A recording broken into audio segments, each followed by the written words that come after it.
More than 500,000 Palestinians, almost a quarter of the population, have crossed into northern Gaza. They're defiant in the face of President Donald Trump's announcement on Tuesday that the U.S. will take over the Palestinian enclave. Trump can dream on if he thinks he can displace or expel us.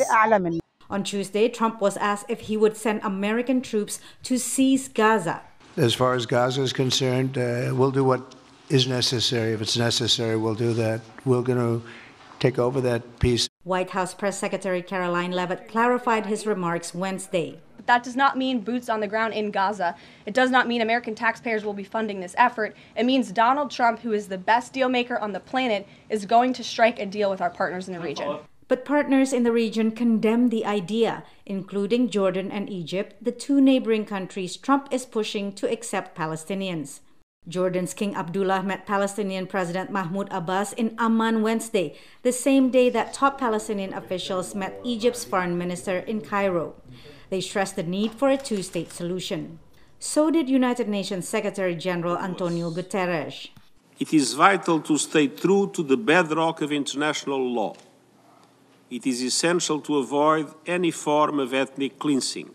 Saudi Arabia, the geopolitical and cultural leader of the Arab world, said on state TV that their support for Palestinian statehood is, quote, firm, steadfast, and unwavering.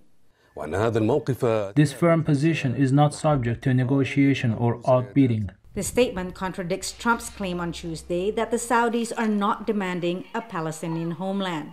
Saudi Arabia is going to be very helpful, and they have been very helpful. They want peace in the Middle East.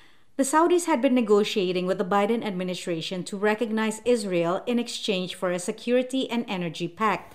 But talks were halted by Hamas' October 7, 2023 attack and Israel's counteroffensive. A deal with the Saudis would have expanded the Trump-brokered 2020 Abraham Accords that normalized ties between Israel and Arab countries. Riyadh will be more cautious, at least for now. Mohammed bin Salman at the moment doesn't see any kind of immediate benefit for him to go ahead with President Trump's plan, which is, by the way, outrageous, and the whole world seems to be against it. That includes adversaries such as China and Russia, and allies including Germany, France, and Britain. They must be allowed home. They must be allowed to rebuild, and we should be with them in that rebuild on the way to a two-state solution. The White House now says Trump's plan is to only temporarily relocate Palestinians. It's not a livable place for any human being. And I think it's actually quite evil to suggest that people should live in such dire conditions. Leavitt said Trump will speak with regional leaders in the coming days.